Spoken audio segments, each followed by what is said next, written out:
I lost my husband in a car accident weeks ago, and now my best friend is trying to set me up with her creepy friend who thinks he can replace him and even help raise my baby. I, 23F, lost my husband, 25M, weeks ago to a car accident. He was the love of my life, and I'm still not used to waking up without him every day. We had big plans for our future, and it all came crashing down in a heartbeat. We met on his uncle's farm. He was a farmhand, and it was love at first sight for me. I'm also 4 months pregnant, but I haven't told anyone. I was planning on telling my friend when I was feeling better. My best friend Lee, 24F, has been my shoulder to cry on during this time. She helped me with his funeral and anything else I needed since I'm no contact with my bio family, story for another time. She is currently dating Barry, 24M, and they usually hang out in a trio with Liam, 24M. When I first met Liam, he hit on me hard. He tried everything, comparing himself to my husband, saying weird things like, "Our kids would be cuter than if you had kids with your husband." He's also made creepy comments like, "You need a city boy," while motioning to himself. I'm a country girl through and through, so I typically shut him down or ignored him. But every time I would get dirty looks from Barry. Skip to Sunday night. I got a message from Lee begging me to come to dinner with her because she wanted to treat me since I'd been through a lot in the last couple of weeks. Feeling not so awful about myself, I decided to go. When I arrived, she wasn't there, so I texted her asking how long she'd be.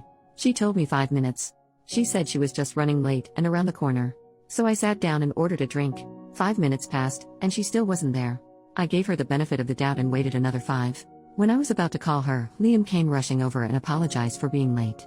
I asked him what he was doing there because I was waiting for Lee, and it was a 2-chair table. He smiled at me and grabbed my hand. I ripped my hand away, and he just said, "Oh, I asked Lee to set us up. Now that husband's name isn't a problem, we can finally get to know each other." He looked so cringy, and I was floored. I stood up and told him that I wasn't interested and that I certainly didn't give a flying FCK about getting to know him. I also reminded him that I just lost my husband. Without a word of a lie, this man stood up and said, "I know you're being overly emotional right now, so I'll forgive you for that. Sit down with me.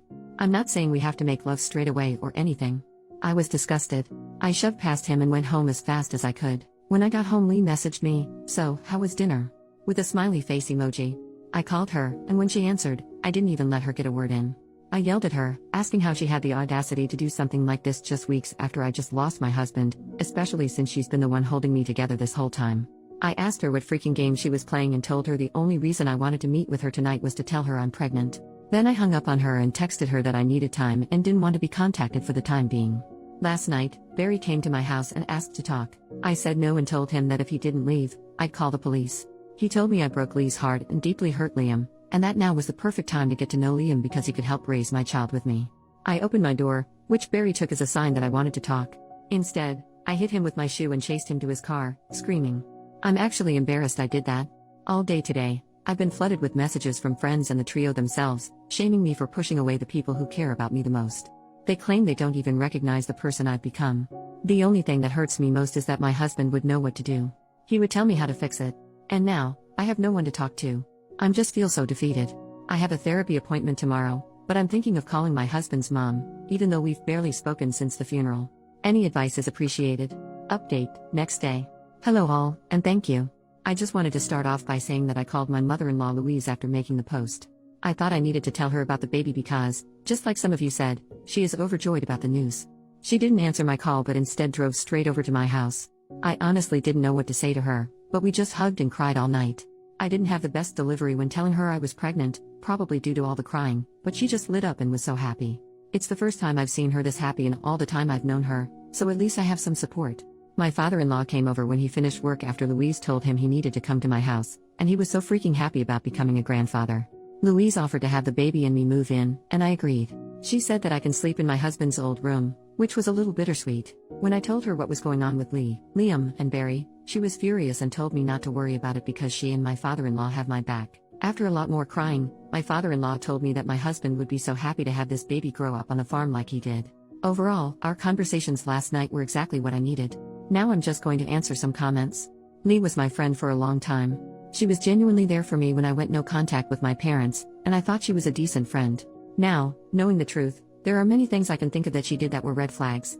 Personally, I think I ignored them because I've never been close to anyone like that other than my husband. Liam is a loser. From my chat with Barry, I learned that he's always had feelings for me and has never given up because, apparently, I'm his type. He isn't and never will be. Yes, I ordered a drink. I didn't think I needed to disclose that I ordered a lemonade.